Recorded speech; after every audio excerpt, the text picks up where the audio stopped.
you're raising a child is to recognize, remember I said the first 7 years you download the programs from other people. You may ask now, why would you do that? Why don't you just have your own programs? And I'll give you a simple reason. I say, look, you go to the Apple store and you buy a brand new iPod.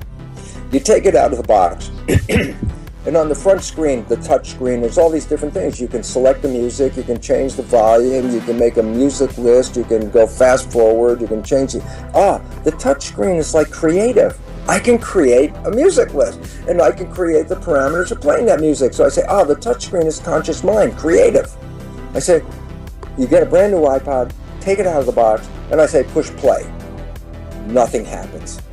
And all those people around you are snickering and going, yeah. You know what? Because you didn't download any music. So how can you play any music if you didn't download any music? It's like, you cannot be conscious unless you have some program to be conscious of. That is why nature made the first 7 years programmable. Put the program in, consciousness kicks in at around age 7, can use the program, but when you become very conscious, you can recognize that I can change the program. Then you have power, then you have freedom. But if you don't realize you can change the program, then you will run by the program. So here's a simple fact. Everyone almost has seen the movie called The Matrix. I go, what's the premise? The premise is that we've all been programmed, and that if you take a blue pill, you go back into the program and life is always the way it is. If you take a red pill, you get out of the program. So I'm going to tell you a simple fact. Matrix is not a science fiction movie. The Matrix is a documentary. It's very interesting that a number of us have all seen the movie The Matrix and see it as a science fiction movie. I'd rather tell you it's a science fact movie. It's basically a story about how we've all been programmed or working for the machine. And the interesting fact about that is it's time to get out of the program. It's time to take that red pill and wake up your consciousness. Because when you wake up your consciousness, you return to the seat of power, the power of who you are, which is beyond belief. Become the person you really can be, the super person, a person who lives in love, health, and harmony, and contributes to the beauty of our world. There was a disconnect in our understanding of how this orchestra is controlled. And basically, to understand an orchestra, look at it this way. Here's an orchestra, and we can carve it up into different sections. Over here is the violin section. Over here are the strings section. And of course, the woodwinds. Over here, the brass. And over here, the percussion.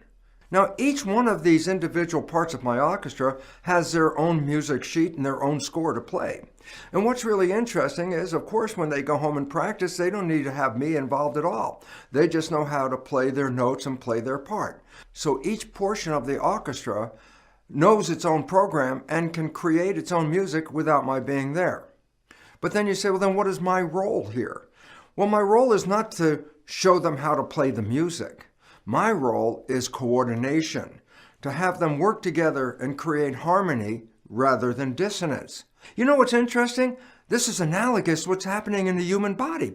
But to explain that, I have to change my coat, and here it is, a new biology. Thank you, Igor. Bruce here, biologist.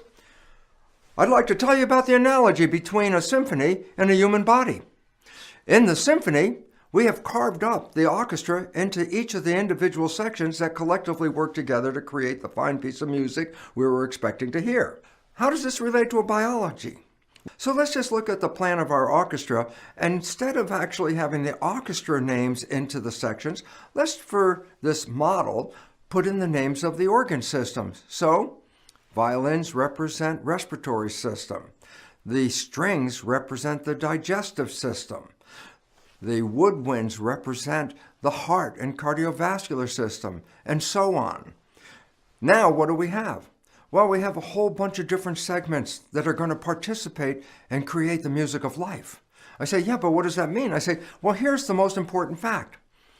Just like every musician in the orchestra, every organ system has its own music. And that music is not from me, but is from their own scorecard.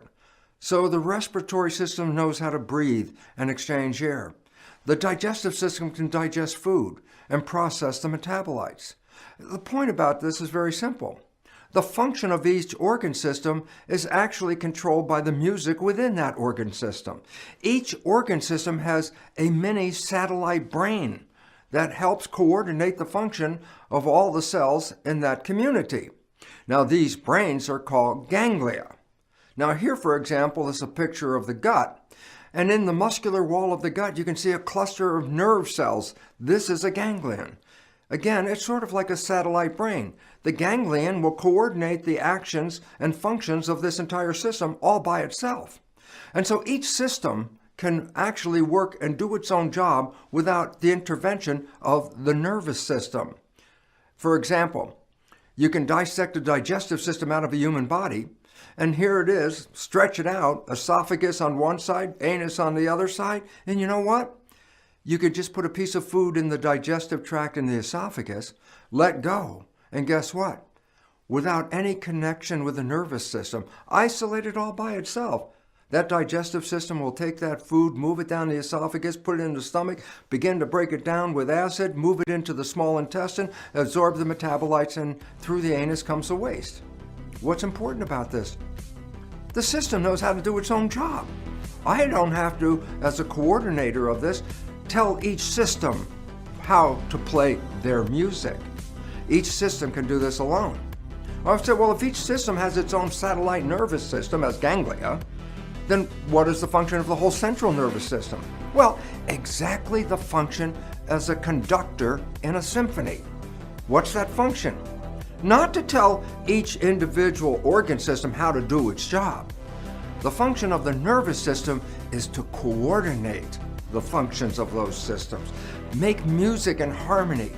And if the coordination goes bad from the nervous system, rather than health, we actually have disease. And disease is related to dissonance of an orchestra that's not playing in harmony. But if you can bring the organ systems back into harmony, then harmony means health. So when we look at a human body and we look at the systems coordinating and working together, if there's a defect in the system, we might say the defect is within the organ system. But what we're beginning to find out in medicine today is that the defect may not be in the organ system itself, but in the coordination of those organ systems. In other words, an interference on the nervous system, an interference with perception, which will cause the nervous system as a conductor to misconduct the system. Misconducting? Well, that takes us out of harmony and puts us into dissonance. And in the human body, simply that means that takes us out of health and puts us into disease. To introduce the nature of what I mean about the body being like an orchestra, I have a neat experiment to reveal to you. Of course, in my laboratory, I was cloning cells, so I cloned a whole bunch of me. So let's invite the clones up here. Come on up here. Clone 1. Clone 2. Clone 3. And clone 4.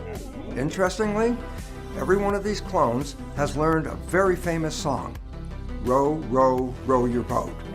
And what I'm going to show you is how they can work together and create harmony. Or, when they're not working in harmony, how the dissonance can lead to disease. Clones, are you ready? Let's hear it. Row, row, row, row, no. I apologize. That wasn't music, that was noise. Actually, more it was, in my term, cacophony. Oh, okay, I mean cacophony. A bunch of noise. But let's turn this into music. So I'm going to start again, and this time I'm going to be conducting. Ready, team? 1, 2, 3, 4. Row, row, row your boat gently down the stream. Merrily, merrily, merrily, merrily, life is but a dream. Row, row, row your boat merrily down the stream. Merrily, merrily, merrily, merrily, life is but a dream. Life is but a dream. Wow, that was so much more beautiful and so much more harmony. So the conclusion is very simple, is that if the conductor can coordinate the action of each of the individual groups, rather than noise, we can make music. And the music of harmony